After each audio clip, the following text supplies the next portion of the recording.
Okay, my friends, so we are currently editing my second book, Dying with Regrets, and we're going to jump straight into it today with a chapter called Overthinking.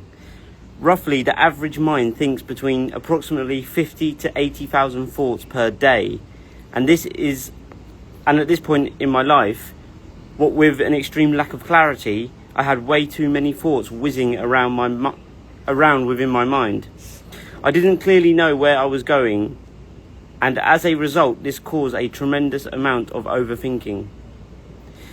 Think of it this way: you will never hit a target that you can't see, and you can never think your way out of overthinking.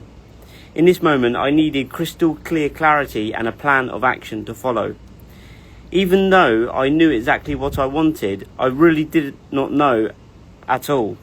And because of this, I was suffering from extreme anxiety about my future. Over the last few months, I had been sharing my knowledge with others and had received some incredible feedback. However, at this point, I was very confused to the point that the self-doubt began to creep back in. I was that unclear and uncertain about what move to make. I ended up finding myself desperately seeking advice and external validation about my future from people who were heading in the total opposite direction to me. I would find myself asking questions to people on completely different paths to me, hoping for some magical answer on how I should live my life. But I later understood that the truth is, you cannot get confirmation on what you should do with your life from anybody but yourself, especially from someone who is not qualified to give you that specific information you are desperately looking for. It's fantastic to hear advice from someone who has already been on or is currently on the same journey as you are. Just bear in mind that the advice you receive is unique to that individual and does not mean that it is the best option for you in this current stage of your life. I was thinking way too far ahead and had no action plan for the first few steps. Plus, with no sense of direction, the mental chatter began to take over. I had become so worried about the next 5 to 50 years in front of me, I had forgotten that my life was actually happening right now. Overthinking is the biggest cause of unhappiness and can leave us paralyzed, resulting in procrastination to take the next few steps on our journey.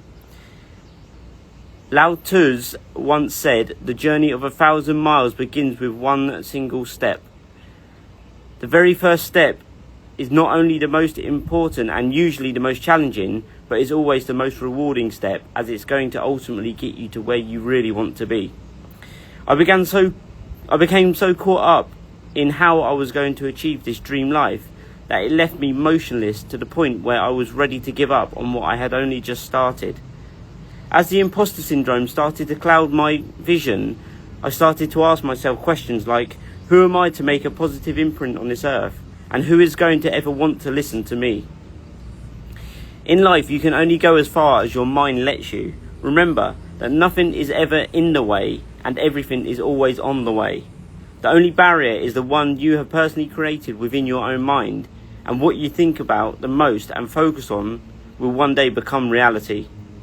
This is because the reticular activating system is like a filter inside the brain and sifts through all the data that is most important to you.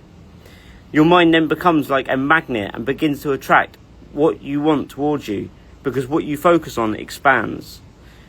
After overthinking everything, I remember why I really started doing this in the first place. So I wrote down with pen and paper every single reason for why I started to share my experience with others, and any time I felt like giving up, I opened my journal and read every reason back to myself. I asked myself the question, would my future self regret not going through with this?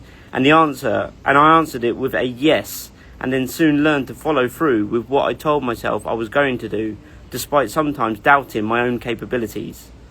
I kept pushing forwards, even when I told myself to stop and give up. Just remember, my friends, that you don't even have to believe in yourself in order to take action, but your dreams have to be bigger than your fears. So take the very first step, knowing that with every move you make, you'll get one step closer towards living your dream life. It's sometimes a slow process, but quitting won't speed it up.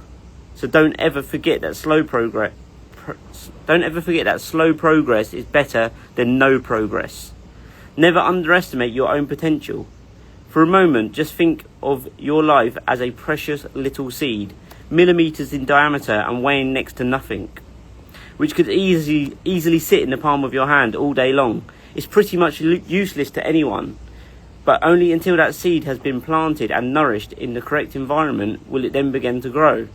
Think of it this way: given everything it needs in order to flourish, a redwood seed can grow to an approximate rate of 2 feet per year, up to the largest ever record, redwood, Hyperion I believe the name is, at 380.1 foot tall.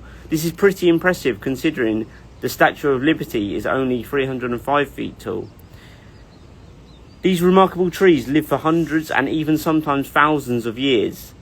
If it wasn't for these incredible trees, none of us would have the air we breathe today, and these trees are our greatest ally in providing a healthy and stable climate because they capture more carbon dioxide from our cars, trucks and power plants than any other tree on this earth. Even when these beautiful trees are cut down, their lumber is used for many things like decking, outdoor beams and structures, all the way to furniture and musical instruments. All of this excellence is achieved from a single useless seed, and none of it would be possible if that potential had stayed stuck inside the safety of the seed's hard shell. It has to completely break through its own boundaries so that the internal greatness could be released with the world. It goes to show that big things usually come from such small beginnings. Thinking too much leads to paralysis by analysis, so it's important to think things through, but many use thinking as a means of avoiding action. To stop overthinking, you must take action. Let me edit this there. You must take action, because action breeds confidence and destroys procrastination. Action creates more action, just as inaction creates more inaction. I had to stop and focus on everything I needed to do. Hold on, let me repeat that, my friends. I had to stop focusing on everything that I needed to do and start focusing on who I needed to be in order to get the life that I wanted. You need to plan out your life and then work out what the person you need to become looks like. Write this down with extreme clarity and be honest. And anytime you feel like quitting, just think about why you started in the first place, knowing that if the why is strong enough, the how will always reveal itself. Because when you have a why for living, you'll be able to overcome almost any how. It's a slow progress, but quitting won't speed it up. You must learn to play the long game and focus on delayed gratification. Let me highlight that. There we go. Ask yourself these 3 questions. What exactly do I want in my life? Who do I need to become in order to get there? And what habits do I need to break? And what habits do I need to create in order to live that life? After reading the book, The Power of Now by Eckhart Tolle, I completely changed my whole view on life. I was so down and depressed at one point by overthinking about my past, and now have become extremely anxious by overthinking my future. But this book taught me that both the past and the future do not exist, and that the only time we will ever have is right now.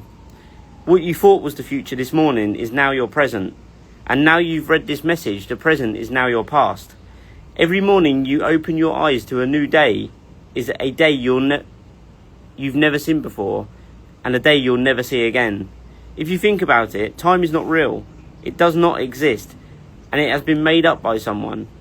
All we ever have is this current moment in time and different choices to make. We must be extremely wise with both because you don't decide your future, you decide your actions and habits, and as a result, they will decide your future. I figured that I needed to set myself both long-term and short-term goals. The long-term goal was my ultimate decision and the destination, The long-term goal was my ultimate destination, and the short-term goals were my steps along the journey. I knew that I was heading towards my destination, but in order to get there, I had to take small daily steps to actually move closer towards it. I knew that I had to stay disciplined and focus on consistently moving one step closer to my goal every day, but also had to be flexible, as life is not linear. Just remember that tiny adjustments can make huge differences over time.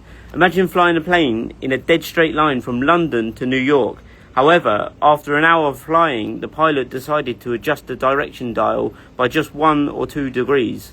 Would the destination still be the same? No, of course not. So just remember, my friends, unsure action is always better than perfect procrastination. We're going to finish this one now, and I'm going to catch you on the next one, my friends. If you want to get on the wait list for the book, visit dyingwithregrets.ryannurse.com or send me a DM. Peace out. Speak soon, my friends. Bye-bye.